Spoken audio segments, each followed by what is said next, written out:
'Cause I'm in the stars tonight. So watch me bring the fire, set the night light. Assalamualaikum warahmatullahi wabarakatuh. Saya Helvi Pilarisya dari kelompok 4. Saya akan menjelaskan materi pertama, yaitu Sejarah Kelahiran Pancasila dan Piagam Jakarta. Proses perumusan Pancasila. Pembentukan BPUPKI. BPUPKI singkatan dari Badan Penyelidik Usaha-Usaha Persiapan Kemerdekaan Indonesia. Dalam bahasa Jepang, BPUPKI dikenal dengan nama Dokuritsu Junbi Chosakai. BPUPKI dibentuk pada tanggal 1 Maret 1945 oleh Jepang melalui Komandan Jepang untuk Jawa. Pengangkatan anggota BPUPKI dilangsungkan di Gedung Chosangin, saat ini Gedung Departemen Luar Negeri RI, Penjambon, Jakarta, dengan keanggotaan sebagai berikut. Ketua Dr. Rajiman Widyodiningrat, Wakil Ketua Ichingabase, Jepang, dan Sekretaris RP Suroso. Anggota 63 orang mewakili seluruh wilayah Indonesia dan 7 orang tanpa hak suara. Masa sidang BPUPKI. Sidang BPUPKI ke-1 dimulai pada tanggal 29 Mei sampai dengan 1 Juni 1945. Dalam masa sidang ini dikemukakan pendapat tentang dasar negara yang akan digunakan untuk Indonesia merdeka.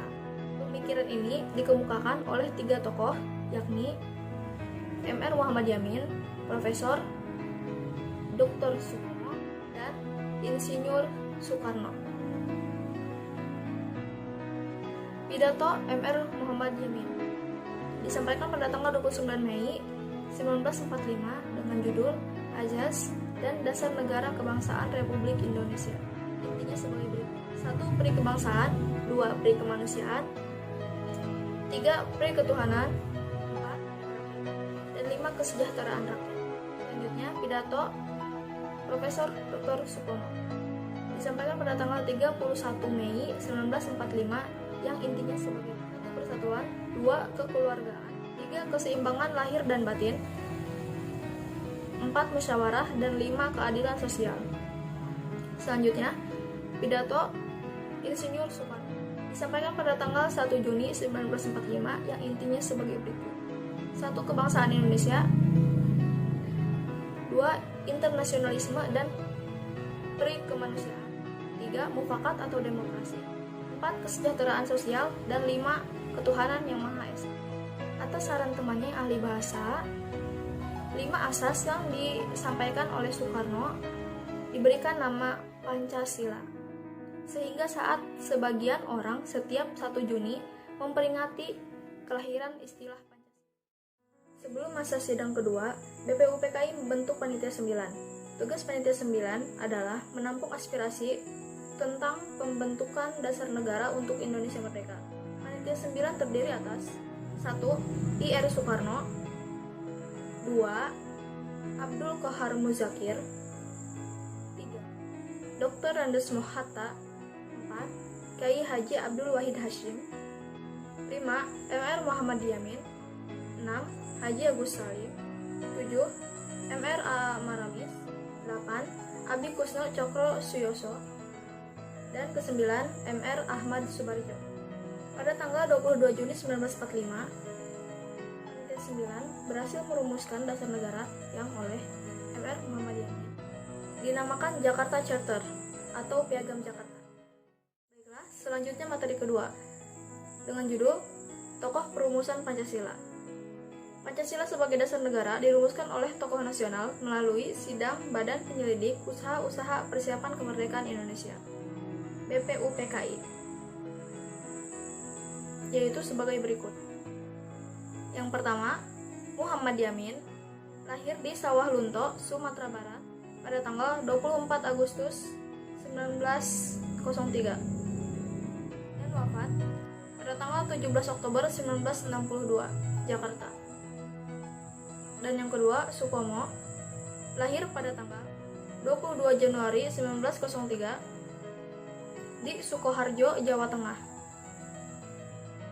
dan wafat pada tanggal 12 September 1958, Jakarta. Dan yang terakhir, Insinyur Soekarno Lahir pada tanggal 6 Juni 1901 di Surabaya, Jawa Timur. Dan wafat pada tanggal 21 Juni 1970, Jakarta. Baiklah, sekian dari saya dan akan dilanjut dengan materi ketiga, yaitu Aris. Wassalamualaikum warahmatullahi wabarakatuh. Assalamualaikum warahmatullahi wabarakatuh. Perkenalkan, nama saya Aris Munandi. Saya dari kelompok 4. Saya di sini akan memaparkan tentang G30 SPKI atau Gerakan 30 September. G30 SPKI atau Gerakan 30 September itu peristiwa selewatan malam pada tanggal 30 September 1965 sampai awal bulan selanjutnya, yaitu tanggal 1 Oktober 1965, yaitu ketika 7 perwira tinggi Angkatan Militer Indonesia dan beberapa orang lainnya dibunuh dalam suatu kudeta. Latar belakang G30 SPKI yaitu diantaranya PKI menjadi partai paling unggul dalam pemilu. PKI membentuk poros Jakarta Peking. Adanya Nasakom, nasionalisme, sosialisme, dan komunisme. Adanya sengketa angkatan darat dan PKI. Adanya pergolakan politik dan kemudian beberapa faktor lain yang melatar belakangi gerakan 30 SPKI. Di antaranya isu Soekarno sakit yang diprediksi dia akan lumpuh atau mati. Faktor Malaysia, faktor Amerika Serikat, dan faktor ekonomi yang terjadi di Indonesia pada saat itu. Tujuan G30 SPKI yaitu mengganti ideologi yang tadinya dari ideologi Pancasila menjadi ideologi komunis. Kemudian tujuan kedua itu merebut kekuasaan. Adapun tokoh sasaran jadi PKI pada gerakan 30 September itu ialah yang pertama Ahmad Yani, yang kedua S. Parman, yang menjadi tokoh sasaran pada gerakan 30 SPKI oleh PKI ialah yang pertama Ahmad Yani, yang kedua Suwono Parman, yang ketiga Suprapto, yang keempat M.T. Haryono, yang kelima D.I. Panjaitan, yang keenam Sutoyo Siswomiharjo, yang ketujuh Abdul Haris Nasution selamat dalam peristiwa tersebut. Namun demikian, yang terbunuh dalam peristiwa tersebut di kediaman Abdul Haris Nasution ialah anaknya sendiri yang bernama Ade Irna Suryani Nasution dan ajudan dia yang bernama Pierre Andreas Tandean. Tujuh korban tersebut dibawa ke daerah di Jakarta yang disebut Lubang Buaya, dan mayatnya ditemukan pada tanggal 3 Oktober. Mungkin sekian yang dapat saya sampaikan, kurang lebihnya mohon maaf. Assalamualaikum warahmatullahi wabarakatuh. Assalamualaikum warahmatullahi wabarakatuh. Nama saya Anissa Nur Ainia. Saya dari kelompok 4. Di sini saya akan menjelaskan tentang sejarah penciptaan lambang Garuda Pancasila. Jadi, pada tanggal 17 Agustus 1945, yaitu hari proklamasi kemerdekaan Indonesia belum mempunyai lambang negara. Dan pada tanggal 16 November tahun 1945 itu sebenarnya telah dibentuk panitia yang namanya Panitia Indonesia Raya, di mana panitia ini diketuai oleh Ki Hajar Dewantara dan mempunyai tujuan untuk menyelidiki arti lambang-lambang negara, arti lambang-lambang peradaban bahasa Indonesia sebagai langkah awal untuk mengkaji lambang negara.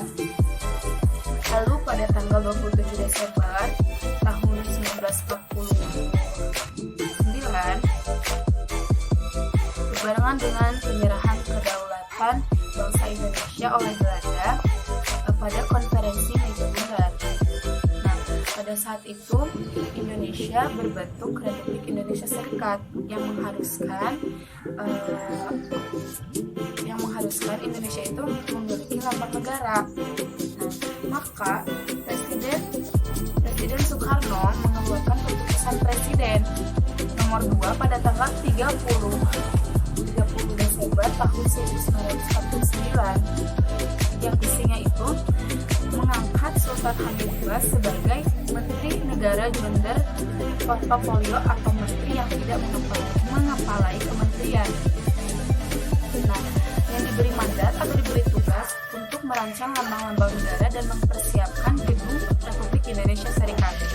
Selanjutnya pada tanggal 10 Januari tahun 1950 dalam sidang kedua Kabinet Republik Indonesia Serikat dibentuklah panitia yang namanya Panitia Rencana Negara. Panitia Rencana Negara ini ditugaskan untuk membuat sayembara mengenai penyeleksian rancangan lambang negara. Nah, setelah menyebarnya sayembara tersebut dan banyak sekali yang mengikuti, diumumkanlah oleh Menteri Penerangan yaitu Priyono, diumumkan hasil sayembara tersebut, dan hasilnya ada 2 kandidat yang terpilih yaitu Muhammad Yamin dan Sultan Hamid II.